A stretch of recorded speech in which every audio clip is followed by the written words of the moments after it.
Hello and welcome to Touchdown Middle East 2024 in the heart of Bahrain.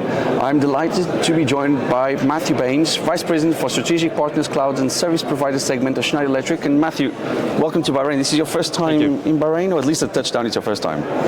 It's my first time in Bahrain. It's my first time at Touchdown, not my first time in the Middle East. Right. Well, Middle East is an important region for Schneider, but I guess my first question for you is what brings you to Touchdown, what brings you to Bahrain? Why 2024? Well, I think I come to the region 2-3 times a year. So to be able to couple a visit to the region with the Touchdown event, I think it kills two birds with one stone, let's say. I get to align and meet some customers, but at the same time I get to come and attend this great event in Touchdown in Bahrain, which is the first time I've been here, and really hear from key people in panels, key people in presentations, and meet some customers in Bahrain, which feels and is like the bridge between the UAE and Saudi. Interesting. And when you look into the region, into the Middle East or the Gulf region, what would you say are the major opportunities? What are the market gaps in terms of data center developments that you're seeing? Coming from Europe, let's say, the region is less mature in terms of data center. There isn't a big legacy here of existing facilities and many operators playing in the region. And with the talk of all of the customers at this event, and obviously we've seen in recent times in the press, this is a hyper growth market. Why is it hyper growth? I think I've heard this week for some key messages around the appeal and attraction of hyperscale providers landing into the region.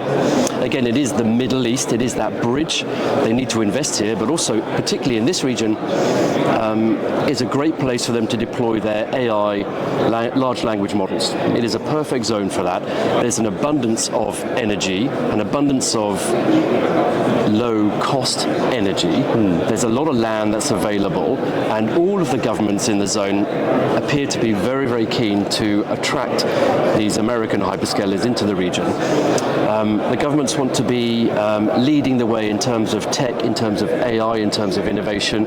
So all of that melting pot, coupled and underpinned by a lot of investment, a lot of sovereign investment and enthusiasm and optimism for tech in the zone, I think breeds and creates a very good, healthy melting pot for the zone, and one that I think I like to play in, full of energy, and I think is why we're here, literally full of energy, is why we're here and why these events are here as well. No, that's interesting, and I think you touched on all the key points as well that are coming out of the conference, especially the government support and the government understanding of the industry and the AI race. And I think on the energy side as well, what I've been very surprised at, there's actually nuclear power already functioning in the Middle East, in UAE, which I had no idea until this morning. And what you said about the hyperscalers as well, we're talking about gigawatts this year.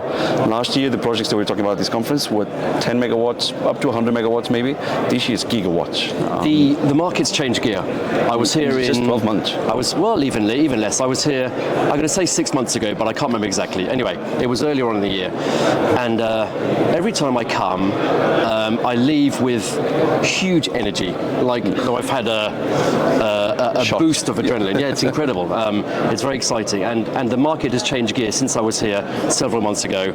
Again, I think the market's doing that generally around the world. But as you said, it's gone from maybe 50, 100 megawatt to multi-gigawatt in the space of 6 months, let's say, for argument's sake. And I think it's been mentioned on the panel a few times that that's what's happening in the zone. So what comes with that, what comes with that hyper growth are teething challenges and the need for the right skill set to make sure that we're doing things in the right way.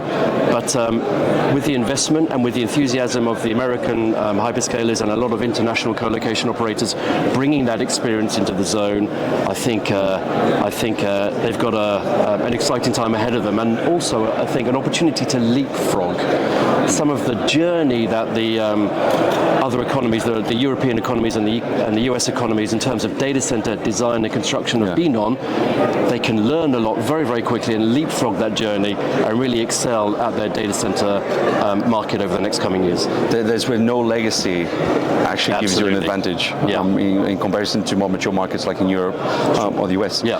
And then in terms of energy, what have you heard at this conference that that you haven't heard before? Like, what's been a key finding that you've heard this time? Definitely the key finding is the commitments around sustainability, the commitments around net zero in a zone that is heavily weighted towards oil and gas industry, of course, number one. Number two, the investments that I've heard around sustainable and green energy, again, in a zone that its legacy has been built on oil and gas. Major projects around renewable, major projects around solar, and as you quite rightly said, Zhao, and I heard the same, and it opened my eyes a little bit, is nuclear in the zone as well, which I'm surprised about, but it's very good to see, because when you're building at gigawatt scale, you have to build sustainably. If you are to attract the American hyperscalers, they've made very bold statements and pledges around their sustainability ambitions. So if they're to land here and invest, and if you want to attract them, you have to be on the same sustainability journey. So fossil fuels is, sadly, for a region which has been steeped in it, is not the way to go anymore. And so the investments they've made and the commitments they've made around sustainability and green energy, very surprising, but very, very good to hear. Yeah. Which was also a conversation we had yesterday around the funds and the big investment houses, like KKR, Brookfield, all those guys coming into the region. They do have to justify to Wall Street where the energy is coming from, and it has to be green energy. So things might not work very well, even though there's a lot of made in Middle East capital, if you can put it that way, with a lot of sovereign wealth funds. The foreign capital needs to come in as well. I think the zone is very wealthy in its right, as you said. There's a lot of sovereign wealth here, and that's how they operate over here. But I think to be a true international player, you need a blend, probably. And I think governments are looking at this, and to attract some of the Wall Street private equity gorillas, you could call it, and to have that blend as a business and really get that investment and that commitment from players that they want to invest in the zone, that foreign inward investment, I think, is a good thing for the zone as well. Okay, and then of course, Matthew, you coming here probably signifies something bigger for Schneider. What are the plans that Schneider has for the region for 2025 and beyond? Are you going to be building manufacturing plants? What are you going to be doing here? Yeah, good. I mean, we have a history of being in the zone anyway. Schneider Electric, across its broad range of offers and solutions and services in all sectors, oil and gas, manufacturing, automotive, whatever it might be. We have a lot of presence here, but obviously the data center market is one that's now booming, and the next 3 to 5 years, it probably is the fastest growing region that we see within Schneider for data centers. So as a result of that, we're going to be investing. We're going to be making sure we are ready with the right resources, the right skill sets. We're going to make sure we're ready with the right after-sales support. In terms of manufacturing, local manufacturing is certainly something we're looking at. Currently, we do some manufacturing in the zone for some of our offers. We're going to look at seeing how we can expand that. Obviously, I leave that to our global supply chain specialists on where we can optimize manufacturing and keep the cost at its best and most competitive rate. But there is merit in supporting the zone in terms of manufacturing and skill set and resources as well, and having manufacturing closer to the hub and the need of and demand of the customers. So we will look at that. But outside of that, we're going to be growing our commercial teams, our project teams, our delivery teams, and our field service and post-commissioning teams as well, to make sure we can support the hyper growth that we're seeing in the zone. Okay. And then if you look into 2025, what's your wish for the region? What's the one thing you would like to happen here? I think we've touched on a couple of things. The hypergrowth at the moment is being talked about. We want to see that turn into reality. We heard Khazna talk yesterday about the first 100 megawatt facility in the region that they're investing in. I think what we would all like to see, I'm sure, is multiple 100 plus megawatt facilities that are being launched in the zone, and I think it's going to happen. So my wish is that the talk about the hyper turns into actual through 2025 and 2026, and we can all start to realize this wonderful opportunity that we see in the zone.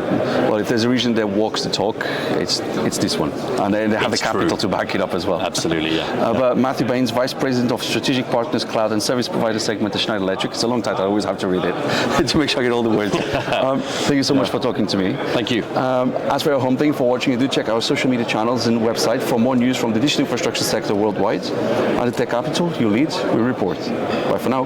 Bye.